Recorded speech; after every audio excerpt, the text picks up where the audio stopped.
put my foot in it. I'm so excited about this particular recipe because it's very American. It is something that many of us love, or many of us don't even know we love. Corned beef hash.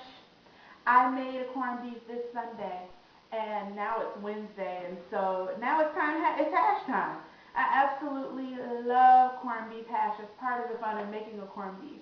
I probably should have done a video about the actual making of the corned beef, but making corned beef is not all that exciting because, as you know, it's cured and seasoned already, and you really just cook it. The first thing that I do with my hash, I have, I always have a little twist to things. So I'm going to make a traditional hash, but I'm going to add one other little ingredient that's kind of non-traditional. The first thing that I'm going to do, or that I've already done, is I have cut my potatoes into cubes. And you can use whatever potatoes you have at home. I just happen to have red potatoes, so that's what I use. Red potato is a bit of a waxy potato, and so is Yukon Gold. So if you use those, you don't really have to take the skin off. But if you're using like an Idaho potato or normal brown potatoes, if that's what you have at home, then go ahead and cut the skin off of those before you cut it into cubes. And so you can see here I've cut my potatoes into cubes, and I left one whole just so that I can show you exactly how I do it. The first thing that I do is I actually, whenever you cut, you want to curl your fingers back.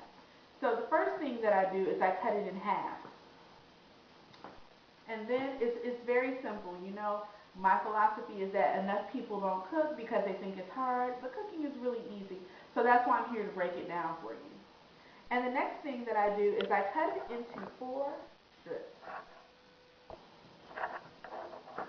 I'm going to go really slow so you can grasp this. So you'll see it's in 4.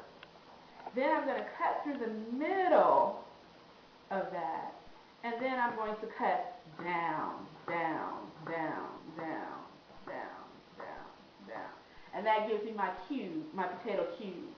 Now if you're cutting a bigger potato, the same type of rule applies. If you're cutting one of those long Idaho potatoes, you might want to cut that in half first, then in quarters, then go the 4 strips, and then in across the middle, and then down, down, down into cubes. I'll show you that again. So we have 4 strips that I'm going to do just because it's a little tiny potato. Then we're going to go through the center, and then down, down, down, down, down, down. And we have beautiful cubes of potatoes.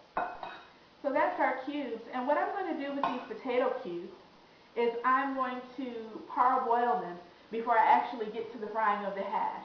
And that just helps the potatoes to be a lot more tender. Even though they're already in small pieces, and small potatoes tend to cook faster, I want to make sure that everything kind of cooks at the same time. So that's what I'm going to do. One of the best things to parboil potatoes in is chicken stock, my friends, because it takes on that flavor of the chicken stock, and it is amazing. But if you don't have chicken stock and you are going to use water, just make sure you salt and season the water just a little bit as you boil your potatoes. So I'm going to go over here to the stove and drop these potatoes in the boiling water. Alright, we are back, and our potatoes have parboiled, and you see that steam coming up off of them? I just pulled them off out the water, and so that's why they are steaming. Give myself a little facial at the same time. I pulled out my electric skillet just because of the reach of the camera. It would be hard to get you over to the stove, just to show you how I'm going to fry up this hash. The first thing that I want you guys to understand is that I have this on a medium heat. And medium heat is going to be good for our vegetables. And here's why. We want our vegetables to kind of take on some color and to caramelize. We don't want our butter to necessarily brown quickly. So we want this to be at a medium heat. So I'm just going to spread that butter and oil all over the skillet. My mother gave me this electric skillet as a gift, and I absolutely love it. It is a lifesaver when I travel somewhere and I cook for people. And I can take this anywhere and cook a meal. This in my crock pot. So I'm just letting that melt, and then we're just going to go ahead and add our diced bell pepper and onions. Beautiful dice on those onions. and bell pepper there. And we're going to get all of it out. And we are going to spread those around the pan and just let those just kind of rest right there. And I'm not going to mess with them much. I'm going to let them take on some color. And as you will learn from my videos, I season every layer of my food. And you don't have to season a lot. I'm going to teach you a little bit about seasoning in some of these videos. But with this, I'm just going to, just a little bit of salt and pepper on this veg. All right, so we're going to let that hang out and slowly, don't get impatient. Because I know many people get impatient when they're trying to get vegetables to take on color, and they'll turn up the heat. Let the flavor develop, and you'll find that your food tastes so much better with very simple ingredients.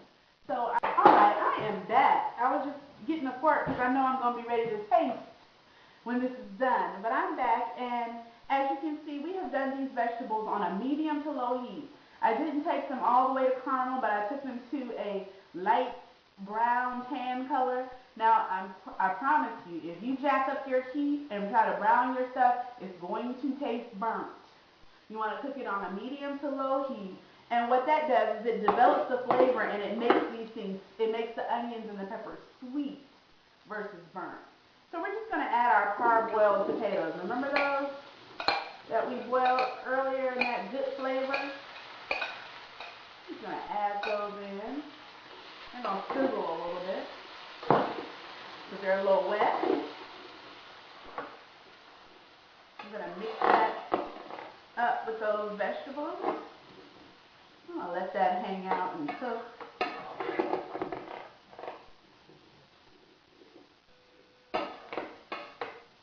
And now we're going to do the same thing, and we're going to let these potatoes take on a little color. You know, it's about developing flavor with these dishes. You can throw everything in if you want to, but it won't be as good. I promise you. Potatoes are boiling a little seasoned, but I'm going to put a little bit more. And I promise you, if you layer your seasoning, it won't come out salty. You just put a little bit at a time. I want to teach you a trick about seasoning. Because people often ask me, wow, how do you get your food to taste so good? What I do is I season one layer. That's it. Not as in one layer of food, but each layer I just season over the top of that, and then I turn it over, and it's enough for the entire pot. Let me show you what I mean. You see this pepper? I'm going to put enough across the whole top of that, right? And now it's across the whole top, and then I'll just turn that over, and that's enough for everything in the pan. Okay? And I'm not going to put too much more salt because the corned beef has a lot of salt flavor in it. Now you may ask, what do you eat with corned beef hash? Well, there's a few things you can eat with it. You can eat it for breakfast, lunch, dinner, whatever you want to do. If you eat it with lunch, you might want to eat it with a salad. If you eat it for breakfast, you probably want to do eggs. I had something fabulous not that many weeks ago was at IHOP, no less, and normally IHOP really, but they had a corned beef hash omelet, and when I tell you, it was good. So that's a cool thing that you can probably make at home. Put your corned beef hash in an omelet with melted cheese on top of it, and that thing will sing. I promise you. You can also just fry an egg or scramble some eggs or however you like your eggs and have that with your corned beef hash, and that's just delicious. We're having this for dinner, and I think I might fry an egg to go with it. I like eggs all times of the day, breakfast, lunch, or dinner. All right, we are back, and this kitchen is singing. I wish you could smell it in here. My cat has already started crying because she wants some. Just greedy. And my husband is patient. He's ready to eat. I don't know about you, but I like a little brown around my potatoes, and I just find that to be just delicious. I cranked up the heat a little bit. I tasted it, and I decided it did need a little bit of salt. So I did manipulate that salt factor just a little bit because the potatoes need just a little bit of something. So I just gave them just a little bit of that. And now that they're kind of brown, we're going to add our corned beef. And remember, the corned beef is already cooked. So we're just heating this up because this came out of the refrigerator and I cubed it. And so basically we're just heating this up with these delicious potatoes, onions, and peppers. Now something else that I've seen people do in the South, and remember I'm not from the South, but I was raised with a Southern mother, is something I've seen people do is they will make red-eye gravy and put that red-eye gravy down in the corned beef hash, and that'll make you hurt yourself. One thing that I'm going to add here quickly is just plain old, I'm going to take the lid off because I want to get more than just that sprinkle, plain old parsley flakes. So I'm just going to put that in here and let those kind of soften and give that just that little dinner time flavor.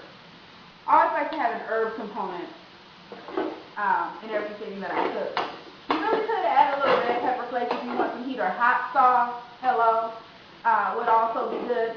But we're just going to heat this corned beef. It's that simple. I see some pieces in here that didn't get all the way cubed, but that's all right. We at the house. We will handle that. So that's corned beef hash, folks. This is really, really simple. I'm going to give it a taste, see if it needs anything, and I'll let you know. I want a piece with everything on it. Onion, pepper, potato, corned beef. Look at that. The potatoes are soft. They're falling apart a little bit. Everything in one bite. Oh yeah.